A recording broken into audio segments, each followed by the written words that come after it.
Souvenez-vous, le 25 juin 2010, les IAD ont sorti Nantes de sa torpeur en faisant un maximum de bruit, en défilant, en gênant la circulation, en investissant un immeuble de Nantes Métropole, en bloquant l'entrée de la Cité des Congrès. Tout ça pour obtenir un rendez-vous avec Jean-Marc Ayrault, président du groupe socialiste à l'Assemblée. Finalement, quelqu'un s'est présenté, une rencontre est organisée au 4e étage de la Cité des Congrès. D'un côté, Jean-Luc Charles, directeur de cabinet de Jean-Marc Ayrault, Yann Shrira, assistante parlementaire de Jean-Marc Ayrault. De l'autre, les IAD, infirmiers, anesthésistes, diplômés d'État. Au centre, le cercueil de la profession. Le débat commence. Ça fait plus de 3 mois qu'on est en grève et qu'on n'a aucune écoute de la part de notre ministère. Nos revendications concernent toujours en fait la VAE dans le cadre du LMD. Bon, vous connaissez bien le problème puisque vous avez déjà eu notre collègue à ce sujet. Nous, on considère que c'est une remise en question complète de la sécurité anesthésique des patients. On considère que c'est la mort annoncée de notre profession. Même si Mme Bachelot nous garantit que l'exclusivité restera aux IAD, elle ne ferme pas la porte de la VAE, autant dire, voilà. C'est un non-sens pour nous. Ce qu'on souhaite aussi, c'est obtenir le niveau du master pour les gens qui sont déjà en poste pour le stock. Et jusqu'à présent, toutes les réunions qui ont été faites au ministère ne vont pas du tout dans ce sens-là. Ce serait uniquement les gens qui sortiraient des formations qui auraient le niveau master. Le stock, lui, ne serait pas formé. En ce qui concerne la pénibilité, donc, la pénibilité a été supprimée, donc, comme on sait, au Sénat au 1er juin. L'article 30. Et donc en 2003, cette pénibilité nous a été accordée par M. Fillon, qui est toujours aux dernières nouvelles notre Premier ministre. Et là, de 2003 à 2010, notre profession classée pénible, en 2010, elle n'y est plus. D'après Mme Bachelot, on n'est plus que 13% à soulever des charges lourdes. On a fait un monsieur de 189 kg hier. Décemment, si ça, c'est pas une charge lourde, je m'y connais pas. Donc, le choix des nuits, c'est certainement pas un choix, puisque de toute façon, dans la majorité des cas, ce sont des gens auxquels on impose de faire des nuits, généralement des contractuels. Les gardes, les astreintes. Les gardes, les astreintes, être dérangé en pleine nuit et être à 100% pour pouvoir accueillir les patients aux urgences, accueillir les femmes qui accouchent.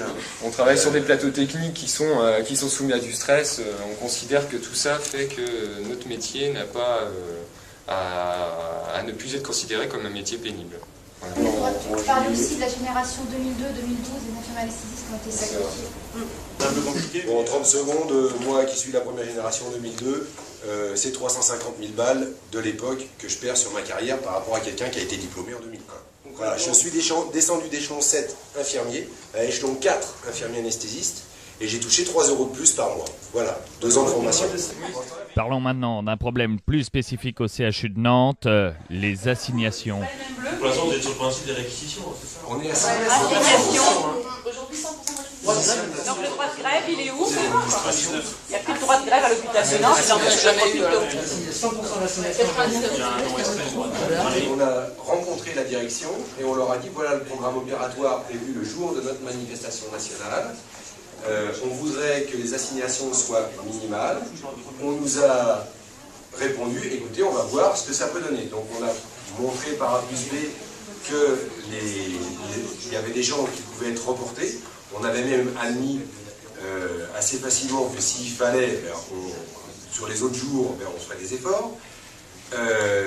Ils sont soi-disant allés voir les chirurgiens. Il n'y a eu absolument aucune modification du programme. On a été assigné à 72%. Ce qui fait qu'en fait, comme on est des gens plutôt têtus et tenaces, le lendemain, ils n'avaient pas prévu que la grève était prolongée. Donc là, par contre, le lendemain, on n'est pas venu. On a quand même assuré un service Mais minimum. on a assuré un service minimum de notre propre chef. On a reçu des menaces, on a reçu des coups de téléphone, harcèlement, alors qu'on était protégé par un préavis de grève. Et on nous a... Mais le serpent de mer de l'assignation par téléphone, on nous a tout fait. On n'est pas des terroristes, on fait les choses correctement, on a dans nos mains la vie des gens tous les jours, et c'est pas parce qu'on n'est pas content après notre ministre de la Santé qu'on va changer notre fusil d'épaule. Mais il faut bien que la direction du CHU de Nantes comprenne que si on est tout petit, on est 7500, si on ne se mobilise pas monstrueusement, on va mourir. Donc, et on ne se laissera pas faire. Donc la radicalisation, elle peut aussi être locale. On est vraiment très inquiet pour les conditions de travail de notre profession, pour l'attractivité de notre profession à l'avenir. Et ce qu'on attend en fait de Monsieur Hérault, qui est quand même... qui a été réélu rapporteur du groupe socialiste à l'Assemblée nationale. Président du groupe socialiste à l'Assemblée nationale, excusez-moi. C'est vrai qu'on attend de Monsieur Hérault qu'il y ait une question de poser à l'Assemblée. Et quel est le positionnement de Monsieur Hérault? Ah oui, tout à fait favorable. Je lui ai fait l'état de la discussion qu'on a eue avec votre collègue. Il va le faire. Donc après, c'est une question d'opportunité. Voilà. Donc après, moi, je peux examiner avec vous le meilleur moyen pour que vous puissiez vous faire entendre. Parmi ceux-ci, il y a des moyens parlementaires. On peut également écrire à la ministre. Comment vous voyez le calendrier? Parce que là, vous savez que... On le fera la semaine prochaine. D'accord. Mais là, c'est les vacances. Ça va non, mais on le fera la semaine prochaine. Yamna va s'en occuper. On fait le projet de courrier, on l'envoie au ministre. Et on fera dans la foulée une question. Donc, de toute façon, on reprendra le mouvement. C'est déjà annoncé en septembre. Au 23. Maintenant, reste à... Après, il y a un problème d'opportunité tactique à voir. C'est pour ça que je vous demande. C'est vous qui me le dites. Non, c'est vous qui nous le dites. Soit on envoie le courrier là en juillet. Et puis on fait la question en septembre, voilà, on fait tout maintenant, mais c'est vous qui me dites. En fonction de l'activité syndicale, en quelque sorte, et le mouvement, on le calera. Soit c'est Jean-Marc Hérault qui l'imposera, soit c'est le spécialiste dans le groupe des questions hospitalières, qui mettra ça. Les trois engagements que je prends.